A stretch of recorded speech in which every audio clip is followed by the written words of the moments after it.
Hello, today is April 18th, 2013. We're meeting today with Mr. Richard Kekar at his home in Loveland, Colorado. My name is Brad Hoops. I'm the interviewer for the Northern Colorado Veterans History Project. Welcome, Dick, and thanks for sitting down today to tell your story.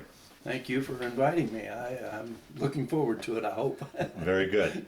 Well, let's start out then. Tell us a little bit about yourself, your date of birth, where you were born, a little bit about your family. Yeah, I was born February 16th, 1930 in Topeka, Kansas. Lived there.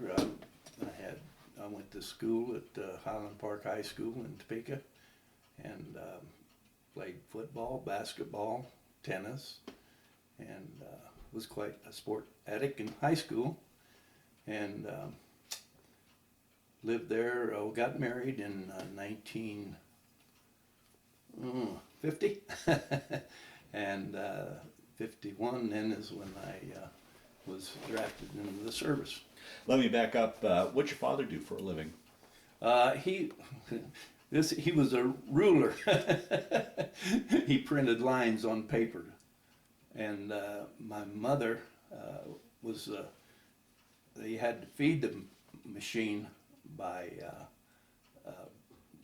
hand. So they had reams of paper, and she was the one that was feeding the machine. Well, he was he was 20 years older than Mom, and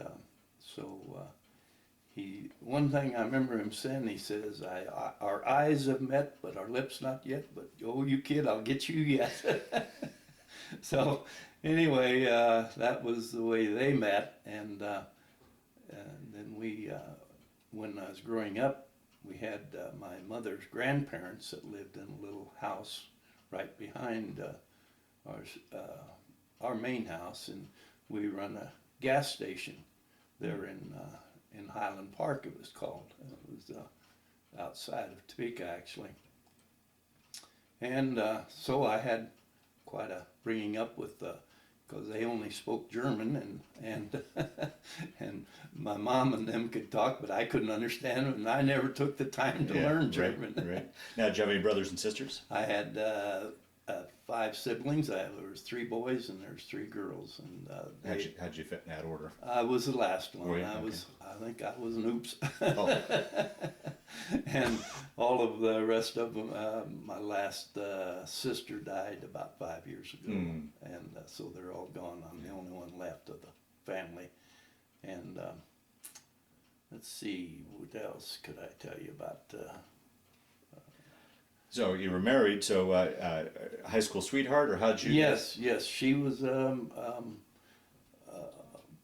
cheerleader and on our teams, and so we didn't get married. I graduated in 1948, and we got married in 1950.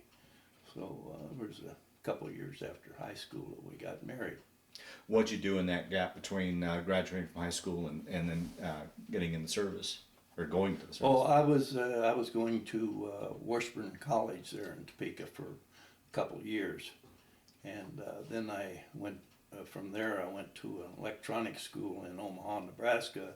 I figured that I wasn't doing too well in college, so I needed to get a trade, I thought, and so I went to electronics school and went to Omaha, Nebraska, and while I was up there, I kept pressuring Phyllis, my wife, my to-be wife, to marry. So we got married while I was still going to school in Omaha. And after I graduated from that school, I went to Nebraska City and did some TV repair work. And from there, I worked there for about 2 or 3 months, and then my dad went into Sears in Topeka and said, "Are you looking for any service technicians?" And I said, they said, "Yeah, have him come in." So the next Saturday, I went to town, went in, interviewed.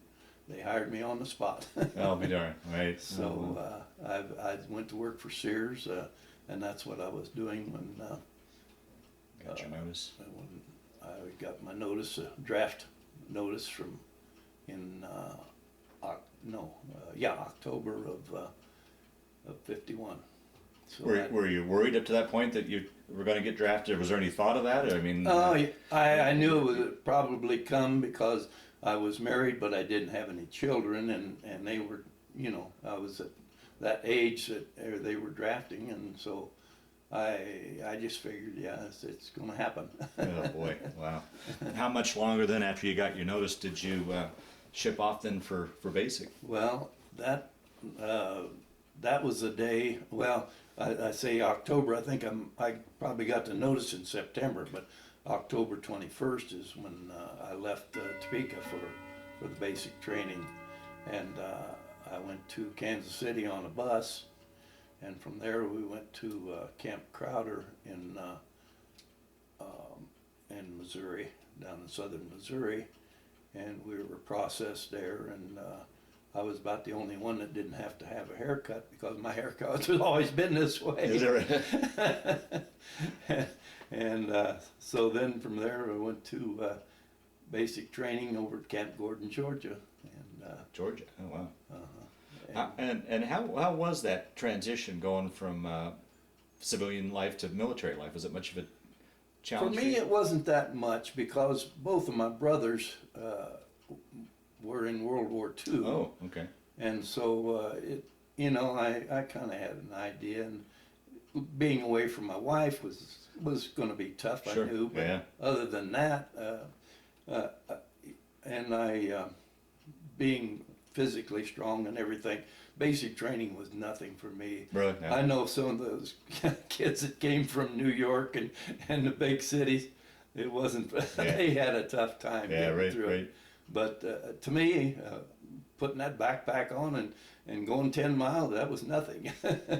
So I enjoyed, it was just, some of the weather wasn't too good down there in Georgia. Right. But at least I didn't have to do it in the middle of summer. That was the blessing that I had. Yeah, right. Yeah, that hot, humid weather down there. Yeah. And then after 8 weeks of basic training at Camp Gordon, they gave me an assignment that since I had my electronics training already, that I went to the Signal school there at Camp Gordon, Georgia. And that happened right over Christmas time. We had a leave to be able to go back to Topeka, so I went on leave back to Topeka. And my wife was able to come back with me while I was in school. So we, two other couples, the three of us, rented a house in town, and it was actually Augusta, Georgia's where Camp Gordon is, but we rented a house across the river in South Carolina. But the three of us had made it tolerable so that we could make it with the money and everything. Right. We didn't have a lot that time. Right. And my wife worked some there in town, and it was an experience. And southern, I'd never been in the South, and it was at 1951. It was different than it is today. Oh, right, with the segregation and what have you. Oh yeah. I can remember my wife rode the bus into Augusta to work, and she was sitting in the bus, and a colored lady got on, black lady, however you want to call it. But anyway, she had a seat next to her, and she says, "Well, here, sit down here." And I guess she started to, and the bus driver stopped the bus and says, "Nigga, get to the back of the bus." Wow. We went to school with black kids, and I played basketball and football with black kids, and I couldn't believe the things that went on there.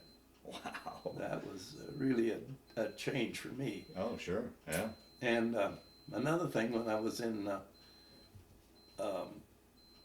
segregation, there was a black kid that was in the service in basic training. He didn't go to Signal School, but he was in the basic training. And one time we got to leave we could go into town. And his name was Marshall, and he was kind of heavy set, and and pretty good size, not tall, but just heavy. And we called him Round Man. And this is, come on, Round Man, let's go into town. No, sir, I'm not going into that town. And he wouldn't go with us. Wow. Wow. So, you know, that was a couple of the things that I noticed about Yeah, right. the South that was so much different. So then you finished up Signal School. Take your story from there.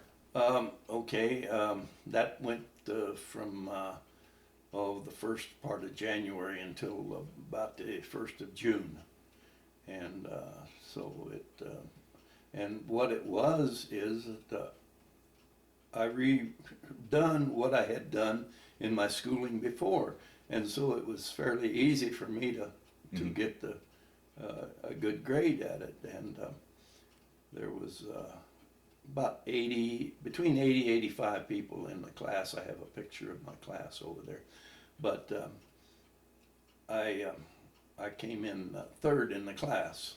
So the guy that came in first, he went to radar school in New Jersey, and the other one went to Maryland. I went to Korea.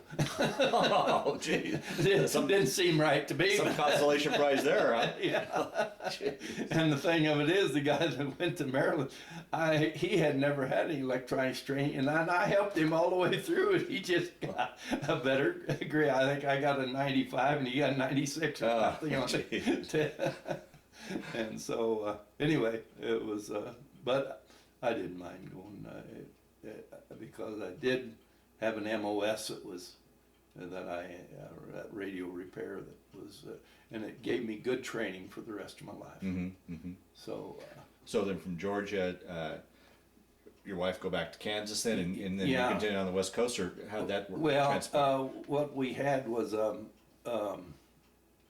we had our car there, so we drove from there to Topeka and spent some time. I had about 2 to 3 weeks of leave between when I left Georgia till I got to, I had to go to Camp Stoneman, California. So we went to Topeka and spent some time with the family there. And then we took a trip and went up through Idaho and just kind of saw the things in the West that we hadn't seen before. And I had her sister lived in San Francisco. And I was going to Camp Stoneman to be shipped out from there.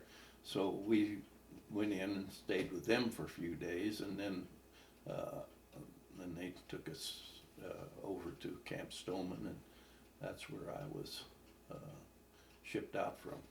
Well, that's really kind of the second departure away from your wife, and this one probably had to be a little bit harder because now you're going into uncertainty, more or less. I would imagine. Yeah, it was hard to leave that more than it was when I was stateside. You know, you felt like you could really, you weren't that far away, but oh boy, it was a little tougher then. And took a ship over?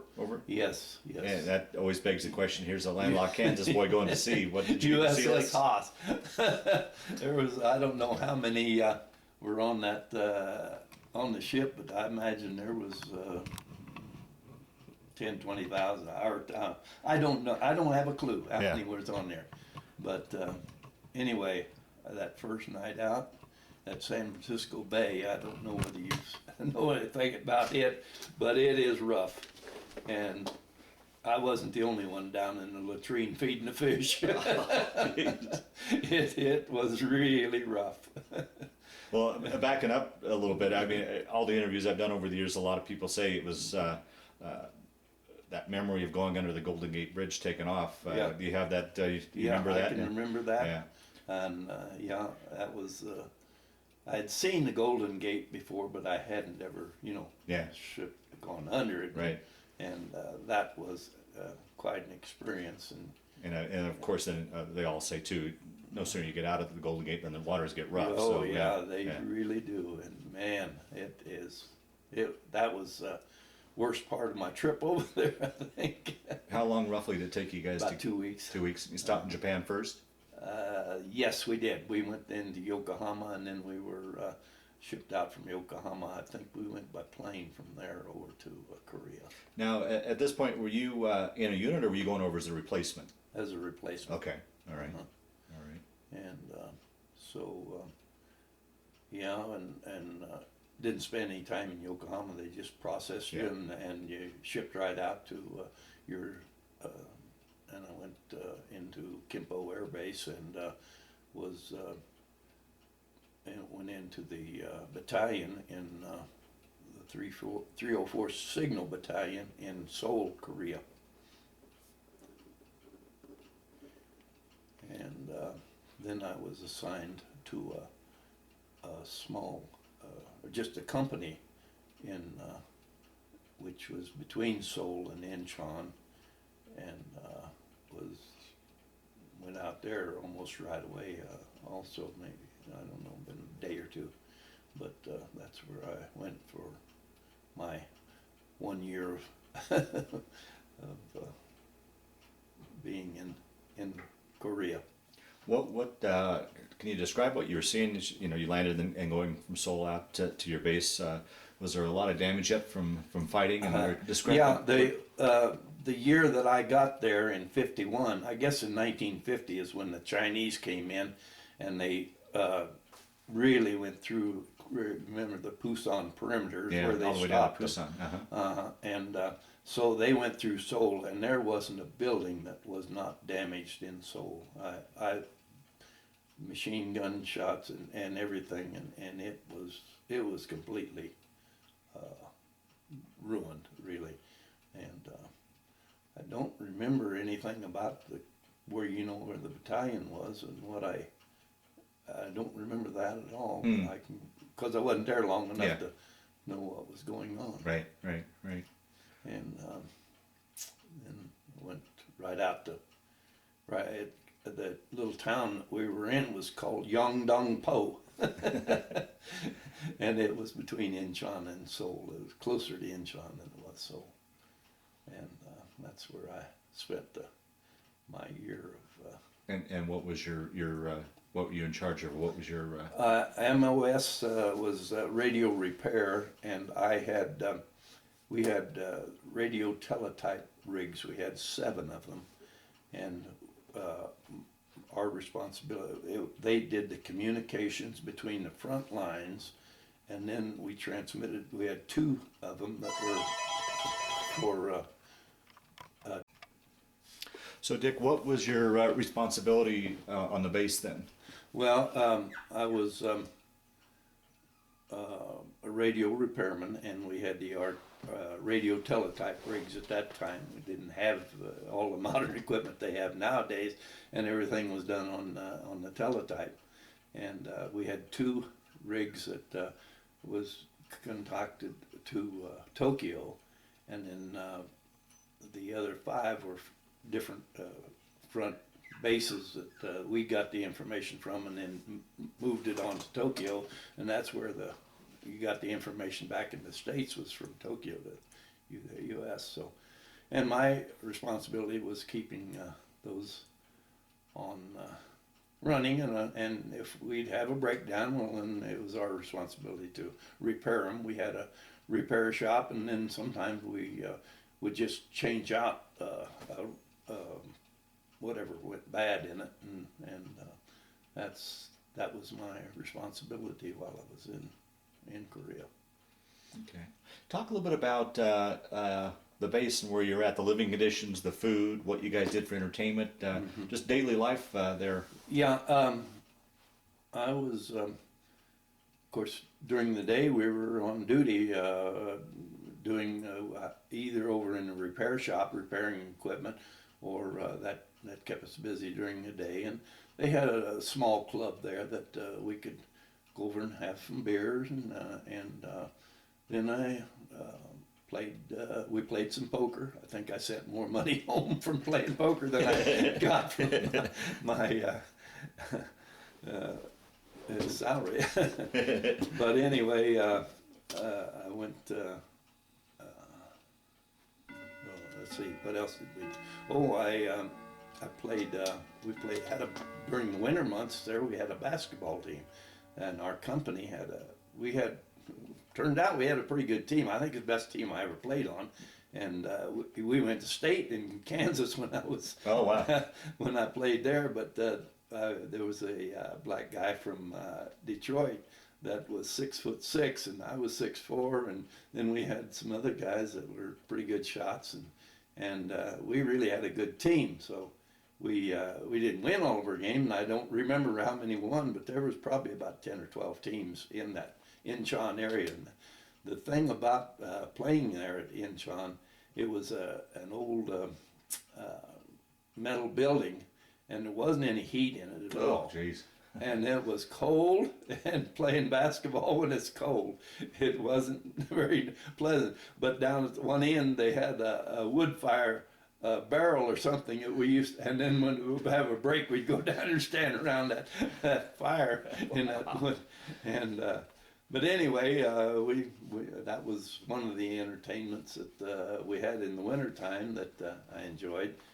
And let's see, what were some of the other things that we did?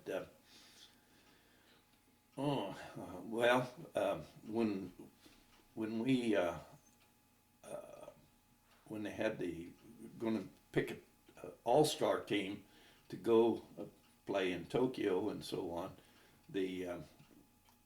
this Redmond was the other guy's name, was 6'6", and myself were picked to go on the all-star team.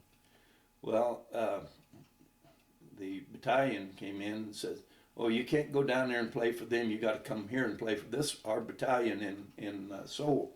So we didn't get to go for the all-star team. Oh. And the all-star team, they won the championship in Tokyo, and we could have.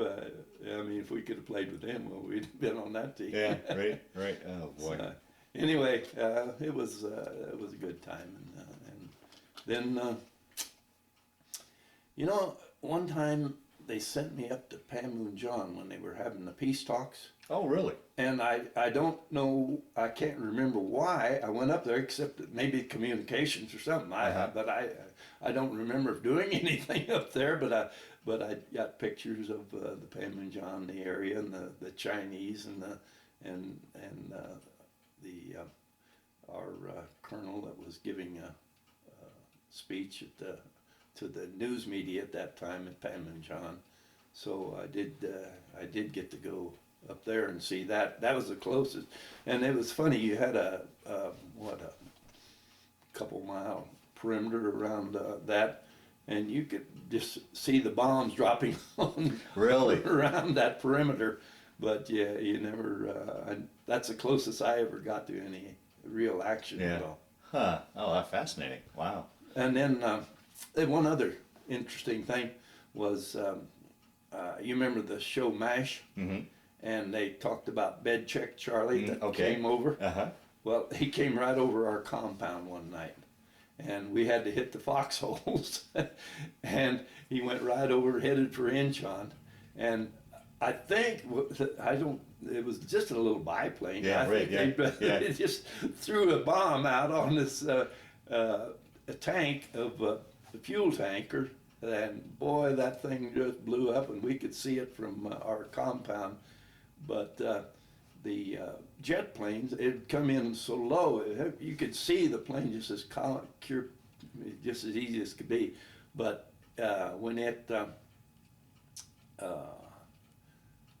when it came over, he had to drop the bomb out by hand. I don't know what. But anyway, the jets couldn't, they went under the radar, so the radar couldn't see it. And the jets were too fast, they couldn't get to it. So they called in a World War II plane, and I heard later, and a couple of days later, that that World War II plane had taken it out. Finally got him. Yeah. So that was an interesting time. Then I was picked for Soldier of the Month for my company one time, and I went to Seoul to be interviewed by the colonel and all the big staff that was there. Wow. And one of the questions that I can remember so vaguely or vividly is, "What do you think about the war here in Korea?" And being kind of outspoken. Oh. I said, I think we ought to shit or get off the pot. I didn't get the shoulder of the month. So, and that, but anyway, it was an experience to be able to go and be interviewed by the Oh, absolutely. Yeah. weeks. Right. And the other, in the summertime, then a couple of us guys at the battalion saw that we played basketball, so they said, well, we want those guys to come up here and play softball with us too. So we went up in summertime and played softball and sold. So that was our entertainment. Yeah, yeah. And the food was really not, it was good. I mean, we didn't have any, I always got enough to eat except when they fed liver, and I can't stand liver. And, but anyway, we had good chow at a mess hall, and we all, it wasn't like home cooking, of Yeah, course, but yeah. it was good. Yeah. It was nice, good wholesome food, and we got to set at tables and everything, so. And living conditions, you guys, Quonset tents? What you Yeah, guys? we had Quonset huts. I think there was about 10 of them, and there was probably 15 in each, 15 to 20 in each hut. And so that was our company. It was about that, plus the officers that had their quarters in a different place. But that was, I mean, the living conditions were good. We had, regular cots, army cots, and of course in the summertime you had to have the netting over your cots because of chance Malaria. of mosquito and Yeah. malaria and stuff. Warm enough in the winter? I mean, I heard the winters are notorious. Yeah, the winter I was there was not that bad. Okay. It was the year before, in 1950, I guess it was terrible. But that year that I was there, I mean, it was cold, but I don't remember of too much snow, actually. And the other thing I remember is how barren the mountains were over there. Not like we have here in Colorado. They were just bare. There wasn't any growth on them at all. And the other thing was... Is that due to, I mean, natural, or was that from the war being just... No, I think it was just natural, okay. I guess. Well, where I was Yeah. located, there just wasn't any anything going on there. So anyway, and the other thing was about the smells of the country. There was a road right behind our compound, and they had those oxen pulling Honey pots? honey pots. Oh, that smell was just that was terrible. And of course, that's what they fertilized Yeah, with. right, yeah. And then you'd see the mama sans with their carrying barrels on their backs, and and it just a different type of life. Did you have much interaction with civilians at all? Not much at all. We had a houseboy, the little guy that was in our hut was George was his name, and he, I don't know what he did really, but I think he cleaned up things. He cleaned the floor or whatever, and he was really a nice kid, really. And each hut had one. Yeah, right. And that was our contact with the people in Korea. So. In that year's time, did you ever get pulled out for some R&R, or were you in Yeah, the whole time? I went to R&R into Tokyo, and got to do the tourist things. Yeah. And saw the Buddha and the King's Palace, and they had a moat around the palace, and it just a break from getting away. I think it was a week we went over there for. Well, that was only a good 4 or 5, 6 years after the war. Was there still a lot of damage from World War II there? No. Pretty much. It was real modern. In fact, I have a picture of department building over there, and looked as nice as any we got in the States. But no, it was completely rebuilt. Of course, that was 6 years after the war, and they Japanese were really different people. And how did they interact with you? You know, being once The a Japanese sworn were- enemy. Yeah, no, they were real friendly. You go into the clubs and they were serving and go into a restaurant or something, and they were. I think that of course they were getting money from the service. Yeah, and right. And after that length of time, I guess that they were glad to have that income after the war, because I think they kind of. I don't know what their living conditions were before the war. Yeah, right. Well, talk a little bit about, in today's day and age, we've got computers and instant messaging and cell phones. What options did you have to communicate with back home? And talk a little bit about that. I mean, Nothing. Yeah. We wrote letters back and forth. Sometimes wife or my mother, her mother would send me a package of cookies and write letters, but that was it. Yeah, We didn't have any other communication back home at all.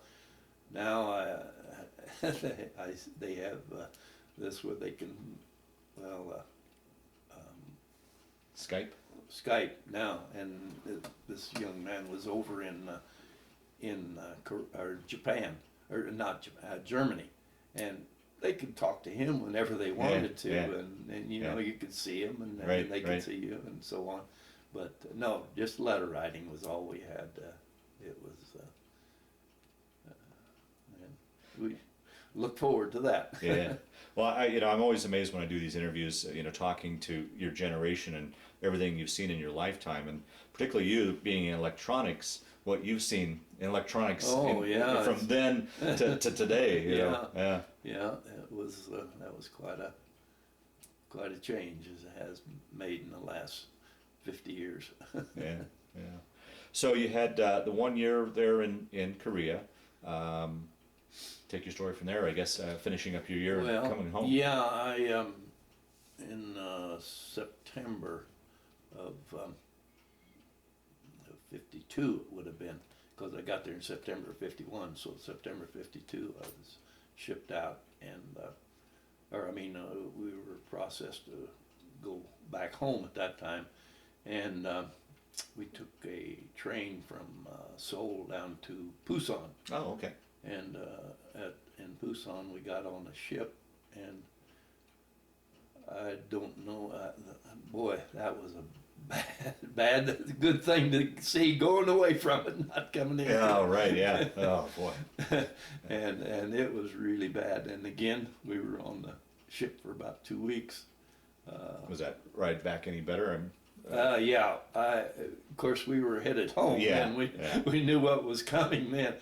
And we landed in Seattle, and I'll tell you, I've never seen such a beautiful sight in my life as to get to Seattle. Wow. The mountain up there, and it was covered with the snow in September. That I don't remember the name of that mountain up there, but Rainier, I think. So yeah, that's the one. And it just, it was most beautiful. And they had a nice reception for the troops. We had a parade downtown, and Really? people were out, and they welcomed us home, and so we had a nice welcome home. I can't remember. I know we weren't there very long, because we got on a train right soon after we got there, and headed for Colorado, and went to Camp Gordon at that time, down at Colorado Springs, and isn't that Camp Gordon? Carson? Or Carson, Camp Carson. Okay. Yeah, there you go. Gordon's where I went to basic, Camp Carson. And anyway, that's where I was discharged down there. And when my wife found out, when I'd be down there, it took me probably about a week to process and everything. And but she drove out with her mother from Kansas back from Topeka out to Colorado Springs, and boy, it was good to see her. Oh, wow. Oh, wonderful. Wow. And so when I finally got my discharge, separation from the active duty, because I was still inactive for, you were drafted for 8 years, so I had 6 more years to spend on that. And then we put her mother back on the bus to head back to Topeka, and she and I took a trip around Colorado and had a nice week's vacation around Colorado. Oh, wonderful. Oh, wow. Yeah. And then after that, went back to Topeka and... Yeah. Then I went back to Topeka and I went back to my old job. The one bad part of it, if I had been with Sears for 6 months, any thing that my time would have counted. Okay. But I was only there about 3 months, and then when I was drafted, so I had to start all over again. But I got my old job, and I worked there for, let's see, well,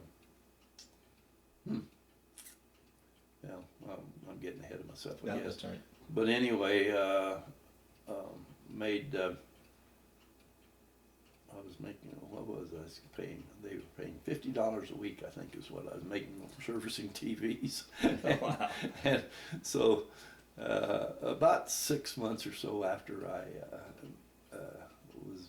they seemed to think I was going to be all right. So the assistant manager came up to me and says, "We need a service manager. We'd like for you to be the service." Well, I had to be service manager over all appliances and everything. And so he says, "We'll give you $5 more a week." And so we, well, while I was overseas, my wife, Phyllis, bought a little house not too far from where her parents lived, and they loaned money, I think it was $7,500 to buy this house. And so we had a house to move into when we got back, and that was good planning, and so. Now, I guess the reverse question to what I had asked you earlier, was it much of an adjustment going from military life and being over in Korea, and how was that adjustment going back now to civilian life? Did you have? Not really. It went pretty smooth. Went right back to the same job I was doing, Yeah. the same place I was before, and doing the same type of work, and so it really probably I was only off about 2 weeks, and I was back to work again, Wow. and that was the advantage that the kids nowadays don't have. That you can go back and do what you were doing before. Right. If you Right. get the opportunity, and I was fortunate. And then let's see, we wasn't long when a couple of years, I guess. Couldn't have been that long, because we sold that house and then bought an acre from my brother-in-law, my wife's brother-in-law, and we built a house. Did all the building, and I'd never done anything like that before. Hey, you did it all yourself? Well, a lot of help from Right. relatives and everybody, but Were you able to use the GI Bill to help? no. Well, I've used the GI Bill for loans, but I didn't at that time. Okay. I just went to the bank and got some money, and we, with the selling of the other house, we were able to swing it, but that was an experience, and then we just got that house built, and that's when we had our daughter Deborah was born in January of '56, so it was a few years after that. Yeah. And then we stayed there. We didn't stay one place very long. We sold that house. Well, we'd taken a trip to California, out to where this in Palo Alto is where my wife's sister and brother were living. Brother and his wife, or Brother-in-law. brother-in-law. Yeah. And so we went out there on a vacation, and we liked it so well that we went back and sold our house that we had built and moved to California. Did you transfer with Sears out there then, or just? Well, I didn't actually transfer, but I went to Sears out there, and I got right on right away. And they were just building a new building in Redwood City, California. And So I was able to get on as a serviceman out there in Redwood City. So we lived in Palo Alto and drove to Redwood City. It's just about 10 miles or so up there. And that we lived there for a while and then moved to San Jose. And what I did then was interviewed with Hewlett Packard, because that was their main office in Palo Alto. And so I went in and interviewed with them, and I got hired. And I'd been with Sears about six years at that time, and so I started with HP out in California, and we, after about a year after that, we had vacation. So then they had just opened the plant here, or I mean not the plant, but the components building in town, downtown. And so wife says, well, why don't we go back and see that little town? So, and it was so dry, and the traffic was so bad. Even in 1956, 7, and 8, when we were out there, it was just terrible. And so when we came back here, and oh man, we thought we really hit the jackpot.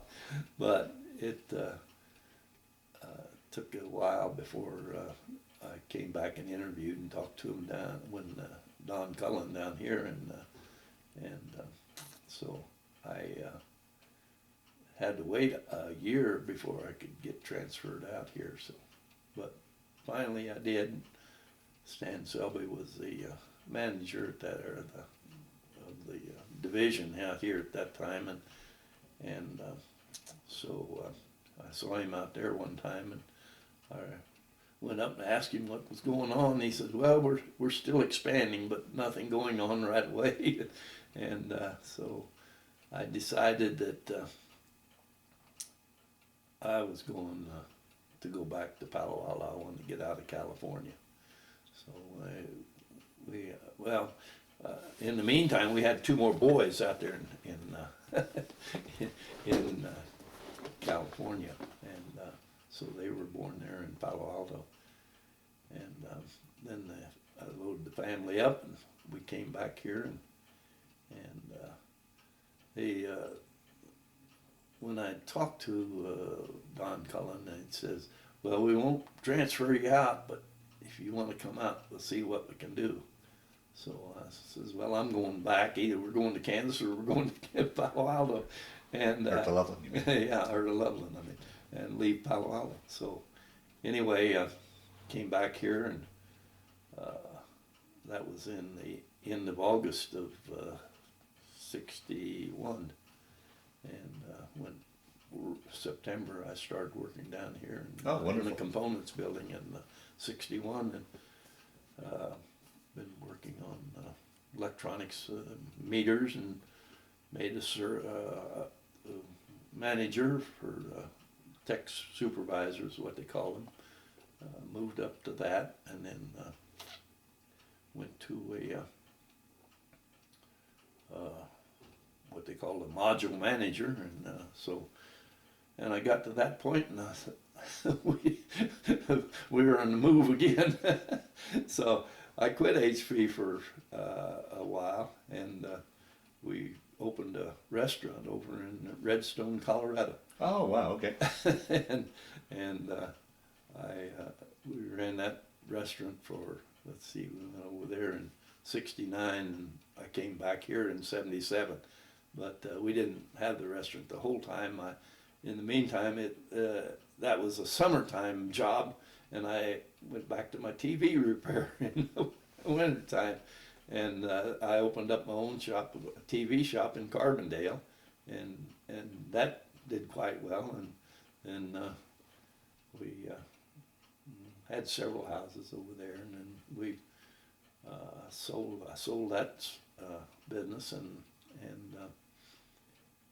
we came back to Palo Alto, or about Loveland, and I went back to work at HP again as a serviceman again, and then finally made a supervisor again, but a tech supervisor. But and then I worked there until 1993 and retired then. So how many years altogether did you have with HP? Well, all that combined. time went on that I had left, and so I had about 25 years. Wow, wow. So I retired from them '93. So it'll be the end of this month. Will be 20 years I've been retired. So it's been quite a while. Yeah, yeah. And enjoyed retirement? I have. I play tennis. We play 3 times a week. We got a group of retired guys that play, and however, I'm the oldest one there, and I think the next one to me is about 78, and I'm 83. So, but anyway, and a lot of them are in their 60s. So you know, I hold my own, but I can't run like they can. Other than that, it gives me something to look forward to, and I really enjoy that. Yeah, yeah. Well, we'll start to wind down this interview. But you know, I'd like you to talk a little bit about family and you know, as far as kids, grandkids, and such. I have the 2 boys and 1 girl. Like I said, my daughter's in Marblehead, Massachusetts. She has never been married and has a boyfriend, but she just never has. And she is 50, well, born in '56. So what is she now? 50? 57. 57, yeah. So and then I have the 2 boys. One is 50. Well, one's 56 and one is 55. So we took us 5 years to get one, and then I got 3 of them in 3 years. So the Dave was the next boy, and he lives over in Redstone. He liked it so well that he had moved to California, and then he moved back to Redstone, and he does technician work in Aspen. So. And then my other son lives in Fort Collins, and he's in the technical business too. He works for Best Buy. Was a serviceman, and now he's doing telephone repair. I mean, people call in, you know, and got problems with TVs with Best Buy, and then he either has to order the parts or Gotcha. so on. Yeah. And so that's what he's doing. So. They both followed you in the business. Yeah, more or less. they all. What was funny was my oldest boy, when he got out of school, he didn't like school at all. He came over here to Loveland for a while and worked out at Johnson's Corner.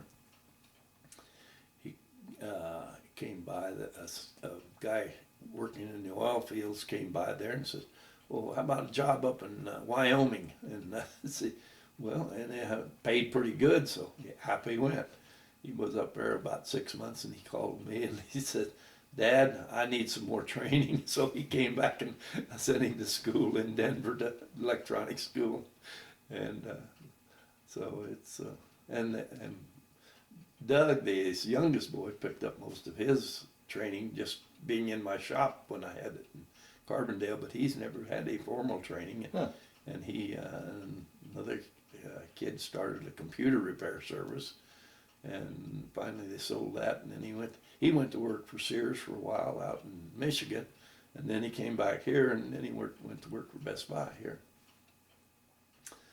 So Debbie is doing, she has her own business, graphic artist. She graduated from CSU, and she's a graphic artist. And when she was back here for 2 weeks, so she has to get on the computer, and she can do all of her work right from here as well as being out there. And so it works out that she can come out here and spend some time and be able to go skiing too, which she really enjoys.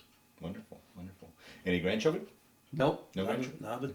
a grandchild. Yeah. One boy, David, is married. They've never had any kids, and Doug isn't married, and Debbie never married. Okay, all right. Well, Doug was married at one time, and were going to have a child, and she had a miscarriage. Mm, So okay. that was the only time that Yeah. got close. Yeah. Well, Dick, as we start to wind down this interview, is there anything I didn't ask you that you wanted to talk about, or any other stories that have kind of floated to the top as we've been talking here, so that ideally we've covered your story, or do you think we have, by and large? As far as I can tell, yeah, we've covered everything that I would want to Yeah. bring out. Yeah. Through the years, did you ever keep in touch with any of the guys you served with over there, or was there any sort of reunions or anything like that? Or Never was it had any reunions. There was a couple of them. I sent Christmas cards, and they sent Christmas cards to me for, maybe 5-7 years or something like that. But I've never had any contact with any of them since then. No. Came back and life just went on. Yeah, you just went back to your old things that you did, and made your own life. Yeah, yeah. So. Well, the Korean War is considered the forgotten war, and you guys are the forgotten veterans. Any thoughts on that? Any feelings about that at all? Well, yeah, I have thought about when they never did have in Washington, like I'm going to be able to go see. It took a long time for that to even be erected, and there was quite a few casualties in the Korean War, and there was some tough. I know there was a guy that I worked with at Hewlett Packard, and we're still good friends, and his brother was killed over there, and so that's. But I think about that, and World War II, you hear a lot about that, and then you hear a lot about Vietnam now, but I don't know those guys that went to Vietnam. I think there was a lot worse than what I did in Korea, or what we did in Korea. Wow.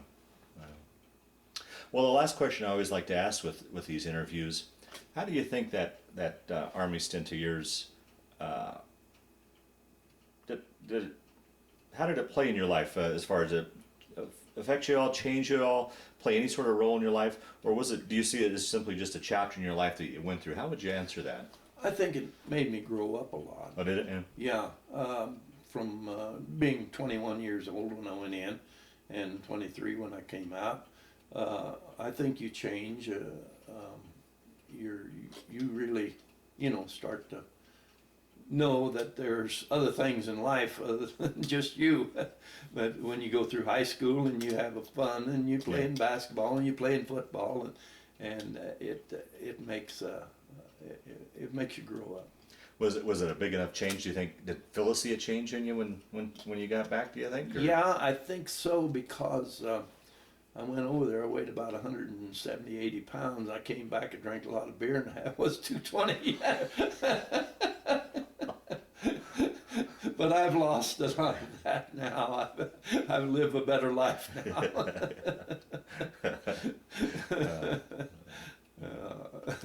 But no, we did fine. Good, good. We had our kids after I came home. We did.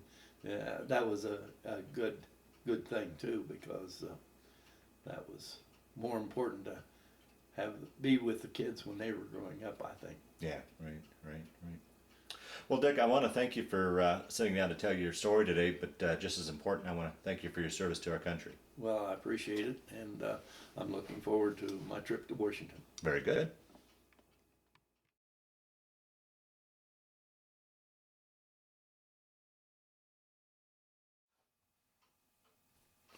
This is a picture of me when I was in Camp Gordon, Georgia, going to school, and that was beginning of my Army career.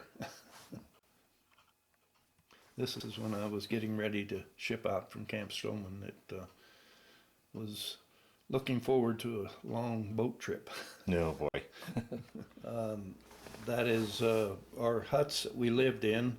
There were 6 of them, and in the middle of it, where the smoke is coming up, is the shower room, and we had our own go there for our showers. That's it. That was the mess hall there, and then our repair shop, radio repair shop, was behind that to the side, and that was the barren mountains of we could see from our compound there in Yeongdong-po. And it looks like the plains are pretty barren as well, or is... Yeah, that was farmland right behind our, and that's where we got the smell from. Gotcha. Honey buckets. That's when I was in one of the rigs doing some repair work on the RTT equipment that we had to take care of. When you say rigs, were they a portable thing, a trailer type of No, thing? they were on the big 4x4, 2.5 ton trucks on the back of those, and so they could be moved easily, but they never were. Okay. This was on our building that was on our compound, and you can see how it was damaged, bombed out. Every window was knocked out of it, but we didn't use it for anything. We had everything else was built by the Army around that. This was a picture of me in front of our hut with our houseboy. George was his name, and he was quite a help to us around the compound. Well, Each hut had their own Korean helper, and it was very nice. Well, you wonder whatever happened to him, how you his do. life ever turned out, you know? Yeah, you sure do. Often when I look at that picture, I think about it. This was right behind our compound. You can see the fence there, and there was a road that the farmers used to haul their honey buckets around, and you can see the oxen pulling the wagon.